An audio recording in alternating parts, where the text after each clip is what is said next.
Working Cows Podcast, Episode 101. Welcome to the podcast that gives producers a platform to discuss and share paradigm-challenging practices. Practices that have increased the effectiveness of their operation and the joy that their families have received from this lifestyle.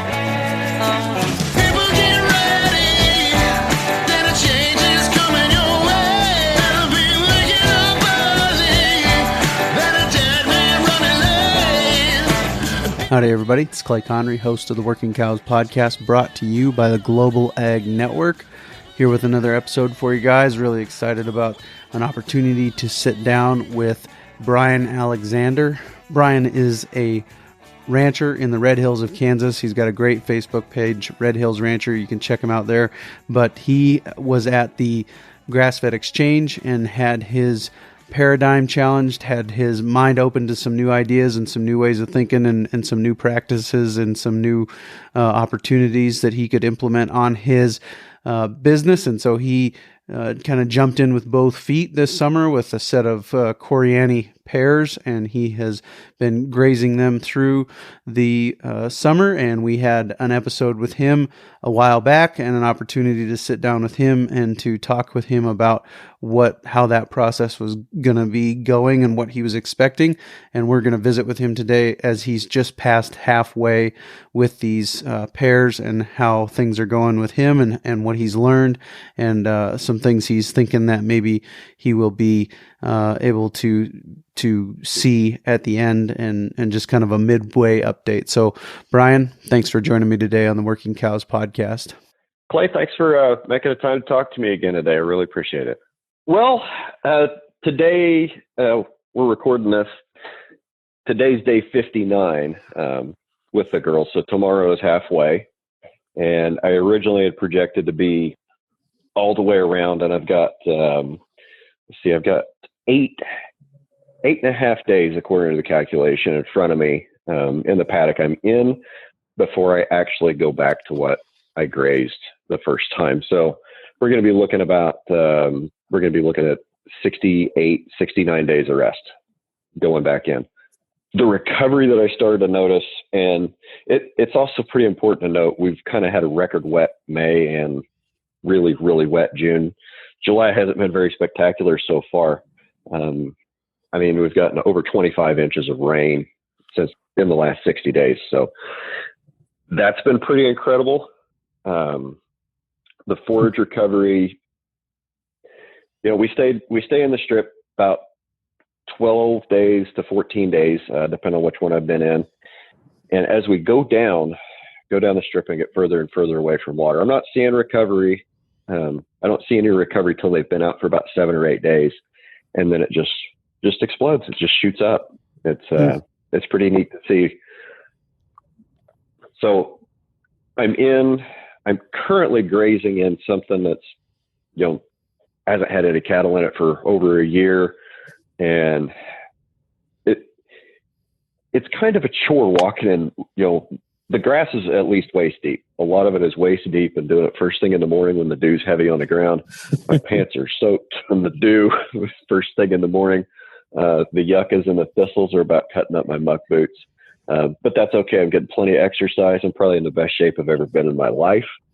It's kind of fun to get out and start the morning and walk through a bunch of cows and get a whole bunch of exercise first thing in the morning. It's the right way to start the day. Sure. Have you noticed we're going to kind of work through this a little progression here, but have you noticed any changes in the land as a result, as far as plant species, biological life, any of those things sticking out to you yet? I'm noticing new colonies of big blue stem getting started. I'm seeing some Indian grass where I haven't seen it before starting to come up. This is the time of year where my Indian grass, I can really see it for the first time. I'm probably less than impressed on the impact on the sagebrush than I thought I would be. I was expecting maybe a little bit more trample on a sagebrush, but that could be a longer term thing. The other brush that we have in that particular pasture would be, we've got some sand plums and I've got some aromatic sumac. and they're really impacting. They're really beating on some of those, especially when I put a mineral tub in it. They smash everything and there's nothing left. It's kind of cool. But I've watched these Coriones and their calves eating sagebrush, aromatic sumac, sand plums, you name it. If it's out there, they've eaten it. Man, when they come off of, 3.5 to 3.7 acres, 123 head, 30,000 pounds of the acre stock density. When they go off, there ain't anything left. I had the range tech out from NRCS a couple of weeks ago with his trainee, and I kind of put him on the spot. I said, Carl, is this take half, leave half? And he says, oh, yeah. And I said, how is this for herd effect? And he says, I don't know how much you can get more herd effect. Take half, leave half, I think we're there. As far as the recovery, what I'm getting ready to go into, I've got a little more grass by measurement now than I did 60 days ago on what's already been grazed. So we're not going to have a problem making the back half of it. That's for sure. And what about the cattle? Have you noticed any changes in the cattle since they came in? I know, I think the last time we talked was the day before or the week before they came. And then there were some posts on Instagram and Facebook about maybe them not quite understanding the electric wire quite yet, and some growing pains there. So have you noticed any changes in the cattle? Well, we took these cattle, and they'd been basically living in, I think it was like 900 acres for 6 months. So you got a herd of 123. You've been living in 900 acres for 6 months. You've seen human beings twice. Don't even have any concept of what an electric fence is. And I bring them out here and I smash them into 4 acres behind hot wire.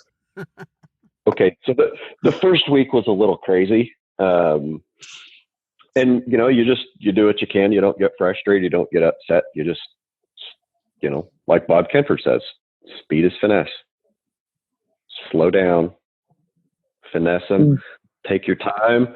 When they get out, okay, fine, they're out. Just try to put them all in one pile, and then build a hot wire around them. Leave for a couple hours and see if they're still there. We did that for a week, and I don't know how many times I rebuilt the fence. It doesn't matter, but they trained me, I trained them, and everybody's on program now. They're so well trained to the hot wire that there's been times I forgot to hook it up, and they don't bother it. Right. I can unhook it.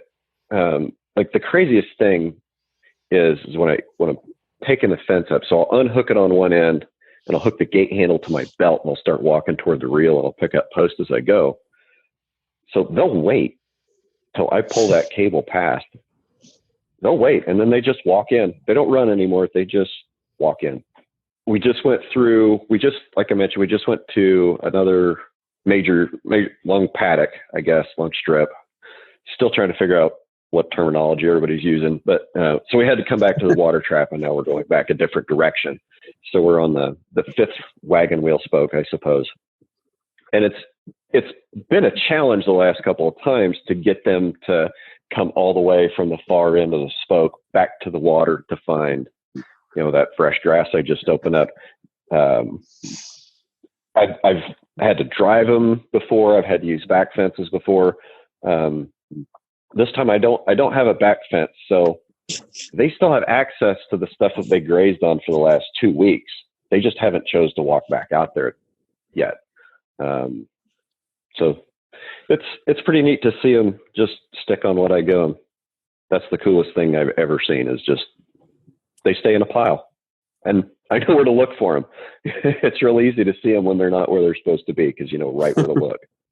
One of the other really neat things that I've noticed, and I did make a post about this on Facebook, is they've really been utilizing buffalo wallers. And for those of you who don't know what a buffalo waller is, when the big buffalo herds would come through, they'd create these big depressions, and are usually kind of on the top of a ridge. And a lot of times the soil around it's really sandy, and who knows how many thousands or hundreds of years it takes to build some of these big buffalo wallers that are, 50 feet across and 2 feet deep.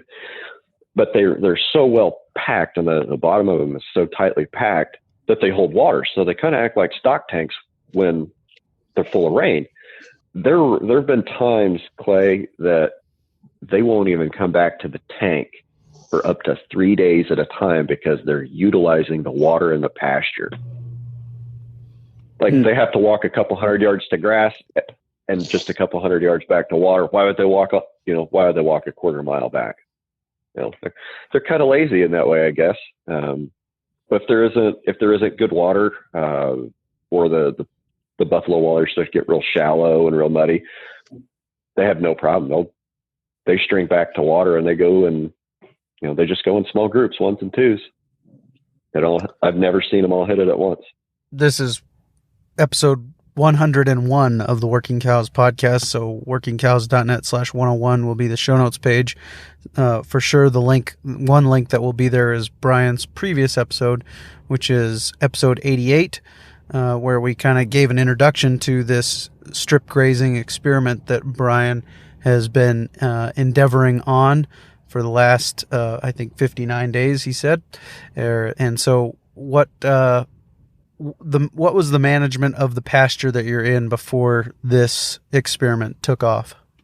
Well, it's called the bull pasture. When Dad took over the ranch in '84, that's what the previous managers had always used it for. Is they just dumped their bulls in there when they weren't needed elsewhere.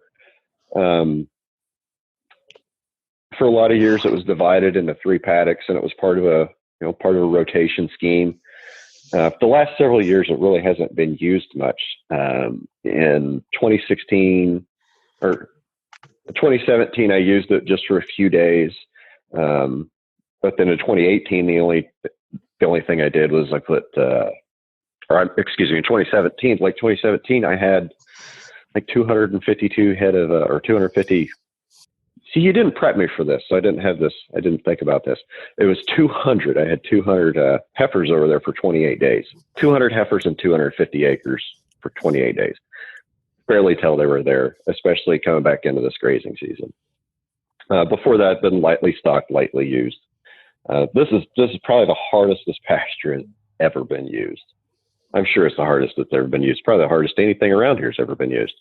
And it's standing up to the hard use well? I like it so far. I'm seeing less bare ground where I've had the shorter grasses, the lower succession grasses. I'm starting to see a lot more taller warm season grasses creeping in from the edges, new stands and existing stands expanding quite a bit on the recovery. So that's good to see. That's real good to see. A lot of trample, a lot of herd effect. There are corners. Some of the far corners of the pasture, the farther away you get from the water, the less the pasture had been used.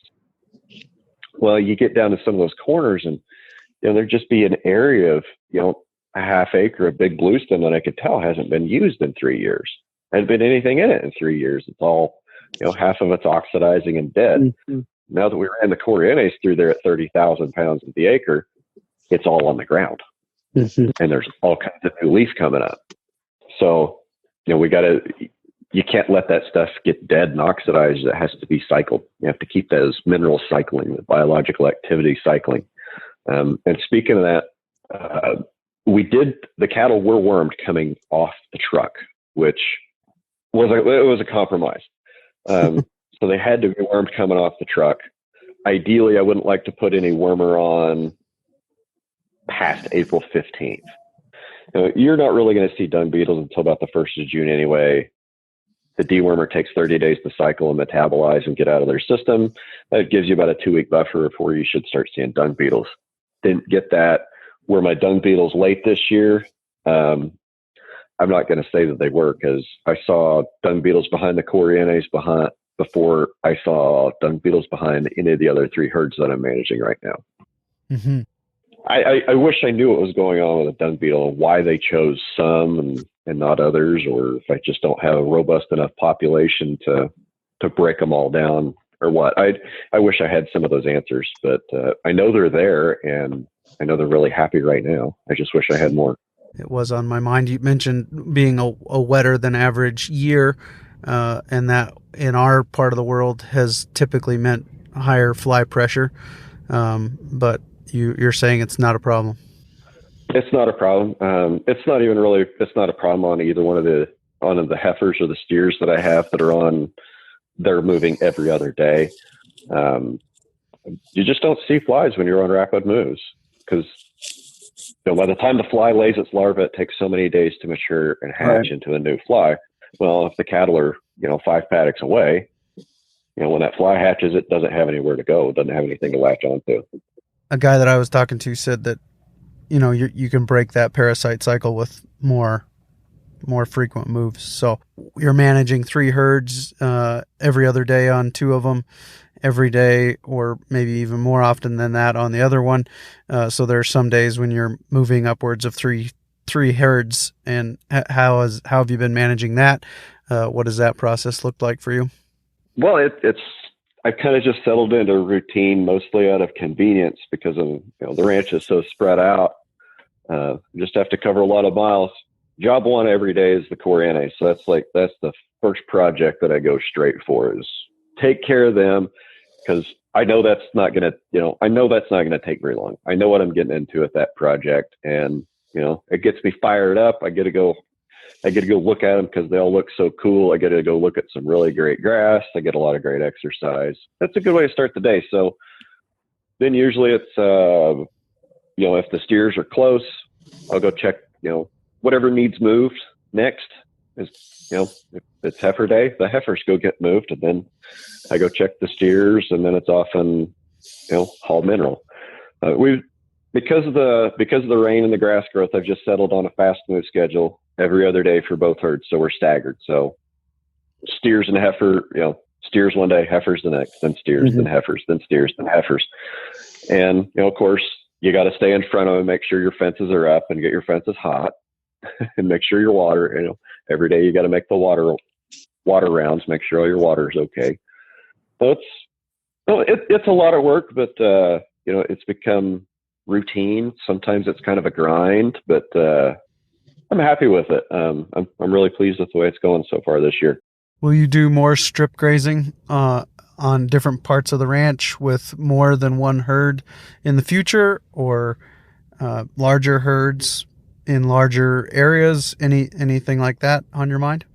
Oh, I should have known you were going to ask something like this because I've been thinking a lot about, a lot of observations. Of course, you're always putting thoughts in my head with your podcasts and your guests.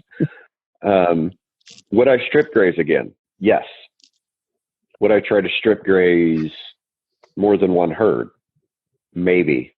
Would I try to strip graze one herd, and would I do what I'm doing again in another year? Yeah, I probably would. But that's not the direction I'm going. I want less herds. And, honestly, Clay, it doesn't, whether I have 100 cattle that you're strip grazing or 2,000. The only thing that matters, it's how much time is it going to take you to build the fence? Because after the first week, that's it. You're just building fence every day. And, Bob would say it's recreational fencing. Okay, Bob, I get that. But I get a lot of exercise and I don't mind it. So, because the cattle are on program, they know what's going on. I don't worry about them a whole lot. I just go out there and I do my job. I eyeball them, make sure everybody's healthy, got babies. That's it. Doesn't matter if it's 100 or 5,000. It's just the feet of fence you got to build every day. And I bet, Deborah and Emery from Birdwell Clark could probably say it. John Coleman Locke would probably say it. It's just building the fence. That's it. Yep. So the people that are sitting on the figurative fence about strip grazing, it's really not that hard. I mean, you get a lot of practice really fast building fence. You get a lot of exercise. You'll get in good shape. But it's not hard. It's just work. What other questions are you getting from people on Facebook and Instagram? Anything that you're getting repeatedly there that you want to answer in one place? Not that really jumps out at me that I don't think I've already covered. People have asked me some specifics about, the supplies, the equipment I'm using, or, how do you make a gate? And I'm more than happy to, to take a few minutes and send somebody a message or go out and get pictures and say, this is what I'm doing. This is why I figured that this works here. I'm more than happy to do that. Anybody that wants to contact me through my Red Hills Rancher page would be, always happy to answer questions and give advice. Like I said in my last podcast, the community is about sharing and learning and, trying to move forward and save the world together. It's facebook.com/Red Hills Rancher and instagram.com/Red Hills Rancher. Yes, sir. That will also be linked at the show notes page, workingcows.net/101. You talk about people asking about specific pieces of equipment. I've seen you multiple times recommend the Cyclops fencer that Jacob Miller puts together. What's the name of his fencer? His company is Livewire LLC. Livewire. They're I think they're out of Culbertson, Nebraska. If that's wrong, Jake, don't yell at me. But that Cyclops is a great unit. That's if I need any energizers any more in the future, that's probably what I'll end up buying. I would definitely buy one of those over another Speed Rider Stay Fix. I wish I could find a stash of IntelliShock 55s laying around somewhere, because those are the best ones I've got, but you can't get them anymore. You mentioned that they only had to be there a certain number of days before you kind of broke even on the investment of infrastructure. How has that turned out so far? Are you confident that you're going to be able to sail through to the next 60 days, some of those things going forward? Oh, yeah. The math I did at the beginning said we should have paid the supplies and labor bill for the whole 120 days on day 34. So we're obviously way past that. As far as I'm concerned now, it is ranching for profit. I'm going out and having fun and getting exercise for profit every day now. That's good to hear.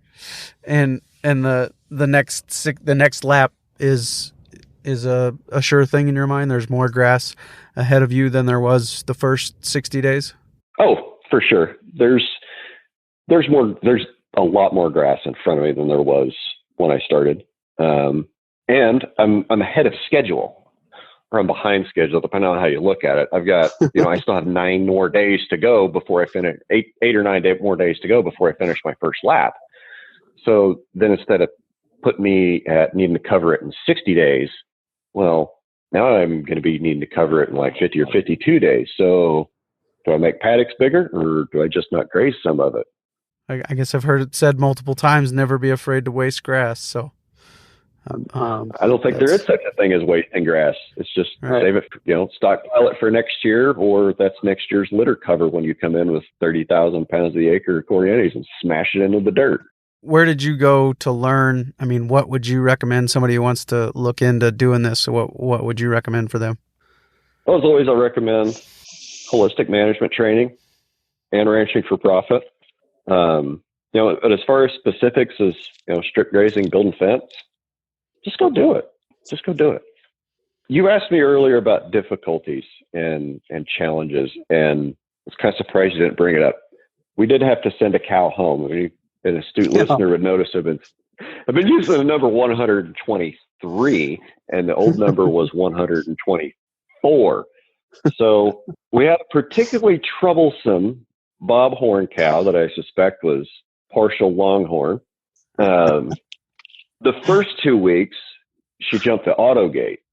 Okay, we'll fix that. We put panels across the auto gate. Went out again. Well, the next day, she'd gotten out again. Okay, fine. I went and I put her back through the gate. She didn't get out. About a week and a half later, I'm down at the end of another strip. I get a phone call at 8 o'clock. Hey, you got a black bobhorn cow out. I'm like, okay, I'll be right out. He says, oh, don't worry about it. I'll go put her in. So one of my neighbors put her in. All right, cool. The next morning, I'm literally on my way out. It's like 7:15. I'm on my way out. And within 2 minutes of being there, I get a phone call. Hey, you got a cow out on the road. Okay, thanks. I'm already on my way. I'll get there. I get there, same cow. So I put her in and I fixed the hole she went through. Like, she just walked up, put her head through the fence and just The rest of her body followed. She didn't care. That was a good tight fence before she went through it. So I fixed that hole. I go, I finished my work for the day. I get home, 8:30 that night. I get a phone call. She's on the road. So we run back out, put her back in, fix the hole. Now, you'd think I'd learn at this point. So we fast forward another 2 weeks, and we're at the end of another strip. 7:15. Hey, you got a cow out on the highway. You see where this is going. So she was out a total of 8 times on the road. After the last episode where she was out by the highway, like she was out one night at 8. I put her in. She was out again at 11. I had to go back out at 11 o'clock, put her back in the dark. And when I got back out at 6:30 in the morning, she was in the ditch again. I called my buddy Ed and I was like, Ed, we got one that's got to go home. And he says, when do you want her out of here? And I says, right now. She's crawling through the fence. So we had a particularly troublesome fence crawling cow that had to get sent home. So they loaded her up, put her in a trailer and took her back to Ed's place. And he said he took her like 3 miles back and dumped her with some other Corrientes. And by the time they got back to their house, which is about 3 miles away, that cow had come through 4 other herds of cattle and who knows how many barbed wire fences, and was standing there in the corral, by the corrals, waiting for him to get back to the house. Fatten me up so you can put me in the freezer. That's what she's saying. No, she's saying, where was my calf? She'd had a calf the night before we roped her and sent her home. And we didn't know that for 4 days until we found the calf and we were sure it was orphan. So, right. So we saved the calf. There's a little bull calf. So that situation's are resolved. So every once in a while, you're going to have one that's troublesome. You may just have to pull the trigger, put some rubber under them, and make them be somebody else's problem. Any other tools you couldn't live without in this experiment? Pasture map and my Kubota and my muck boots. My pasture map, draw my paddocks and pasture map, do one every day. I get down to the 1/10 of an acre accuracy when I'm building my paddocks, because the difference between 3.5 and 3.8, that doesn't sound like much in one day, but if you add that cumulative error over 60 days, that could be 2 or 3 days that you don't have. So accurate measurements, that's important. Being able to get around, carry all my junk, and keep my feet dry. What's some of the exciting data that Pasture Map's been spitting out at you? I can't say it's really spitting out a whole lot of exciting data for me right now. I'm just, it's just tracking my data, so I'm seeing where the forage is going and recovering. It's really nice to be able to track photo points. It's a great place to be able to track photo points over time. I'm not sure that was the answer you were looking for, though. That's okay. I wanted the honest answer. So, anything we missed? Anything else you want to make sure we cover here before we wrap up and then look towards another 60 days and kind of debriefing? One thing I never thought about was potential plant toxicity in early season. When there's a lot of forbs, there's quite a few of them that are toxic. And we generally, it's not necessarily, it's been a long time since I've had an unexplained death loss. We did lose one calf, pretty sure it was a 2-day-old calf. We lost it to a coyote. And then 2 days later, I found another calf that was dead, that was at least 5 or 6 weeks old. And it was really puzzling. So I had to call a range specialist out, and we went out and drove around. We talked about it. I mean, he was out for half a day, and ended up, he came back and he said, I think that calf probably ate some larkspur, because there's about a week to 10-day window where larkspur is just incredibly toxic. And I didn't know that. So, I went out and I pulled a whole bunch of larkspur, and all of it I see, I pull. So that was a lesson learned. Nobody likes losing animals, and even though I don't have ownership, it still hurts to know the animals in my care didn't make it, and something that I could have, something that's probably preventable. We'll wrap up there, and I don't mean on the sour note there, but I mean on the customer's still happy. The customer is ecstatic. He's very, very pleased with the condition of the calves and with the condition of the cows. It's been probably 10 days since he was out and seen them. I just talked to him yesterday, and he's very pleased. He couldn't be happier. We're also partners on the steers that I have, so we're hoping we're kind of doing a weird gain rate deal on the steers that I can tell you about some other time. Yep, sounds good, Brian. I appreciate your time today, and I will want to hear something about pounds per acre from this experiment in another 60 days or so. That sounds great, Clay. Thank you for having me on again. It's been a pleasure and honor to be on the podcast twice. You're among the elite 2-time guests. I'll try not to let that go to my head. I mean, it's a good crowd. I mean, Dallas, Dave, who else? Bob Kenford. Mm-hmm. It's a good crowd to be in. Aaron Berger, Steve Kenyon. Yep. Yep. So, all right. Well, thank you, Brian, and we'll stay in touch. All right, sir. Have a good evening. You too. And if you want to go back and listen to Brian's previous episode, again, that will be linked at the show notes page for today, workingcows.net/101.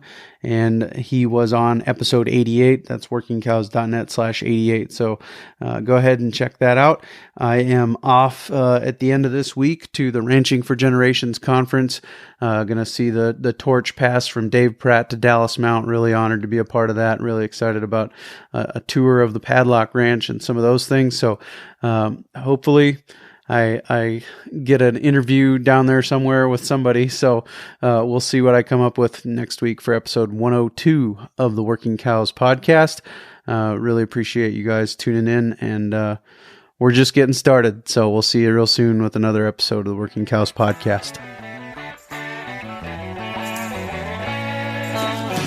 We invite you to visit workingcows.net to subscribe to the show via iTunes or Stitcher. You'll also find detailed show notes pages, resources from our guests, and the industry leaders who have influenced them. For more ideas on putting your cows to work for you in a more profitable way, tune in next week.